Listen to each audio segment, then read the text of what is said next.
Hey guys, today I want to tackle the subject of fear. And I'm going to be a little bit vulnerable with you.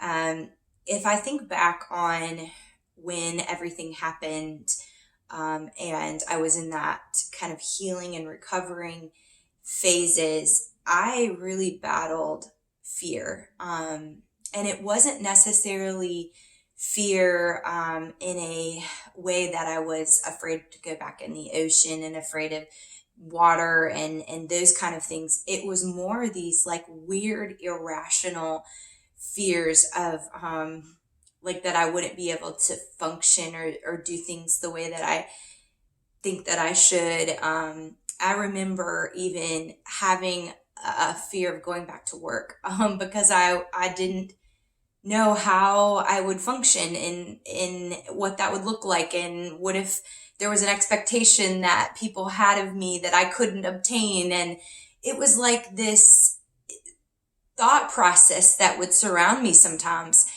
And see, Satan's really crafty because fear, even though it doesn't seem like anything that might hinder your faith, really fear is the opposite of faith. It's actually faith pointed in the exact wrong direction. Because when you start to fear, you start to ask questions like, what if God doesn't come through? What if when I'm praying, it doesn't even matter anyway? Like, he's not going to answer my prayer. What if, what I fear the most actually comes to pass? Like, you start going down this road, and you start asking questions, which in and of itself isn't necessarily sin, but it opens that door for you to start questioning who God is, his faithfulness, the promises that he has, and whether we can believe his word or not. So the more that we give into fear, the more our faith gets depleted. We really can't have fear and faith at the same time. You can't trust the Lord and say that you're trusting God if you're continuing to question his word and the promises that he has for us.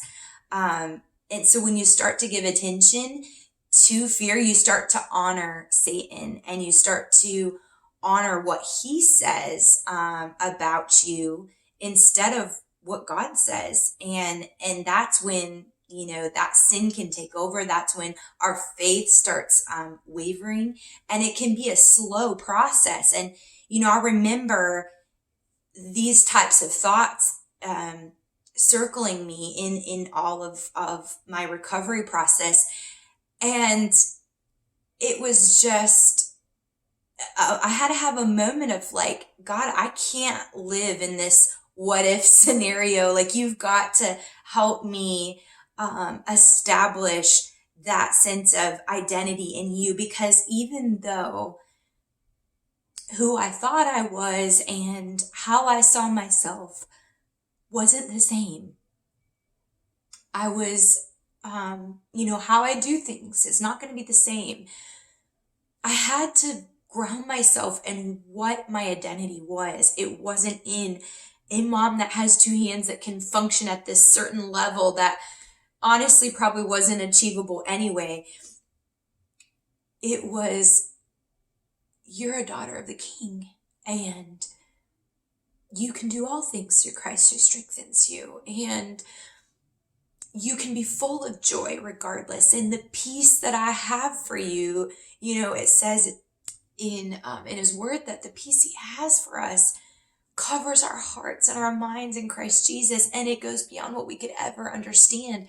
And those were the things I had to tap into. Like, I had to understand that my identity was rooted in him. And that is what drove out all those fears. Do I still struggle with fear? Absolutely. There's times where I still have the what if scenarios playing in my mind. But it doesn't happen as often because I'm able to combat it with the word. And I really remind myself, like, who are you in Christ, Tiffany? Like, get it together, and that's what I do. And so I just wanted to share that with you. What are you facing today or this week or this month, or let's be honest, this year. It might be rough for you. What fears do you have? What questions have you raised, that where you can really see, I'm questioning the Lord right now, and take that before the Lord, and be honest with Him, like, God, I'm questioning you here, and fear is at the root of it all. And if you can really identify that, it helps you really get rid of it, and not give it attention any longer. And then start quoting those scriptures over you. Google what scriptures you need to speak over your life, and start combating it with the word. And I'm telling you, it's such an amazing example of just claiming His promises and seeing the word that it doesn't return void. So be encouraged today. If you're in fear, you don't have to be, because God hasn't given us a spirit of fear, but of power, love, and a sound mind, according to 2 Timothy 1:7. So I'm going to speak that over you, and I am going to pray that the Lord just reveals to you the things that you can stand on in your journey.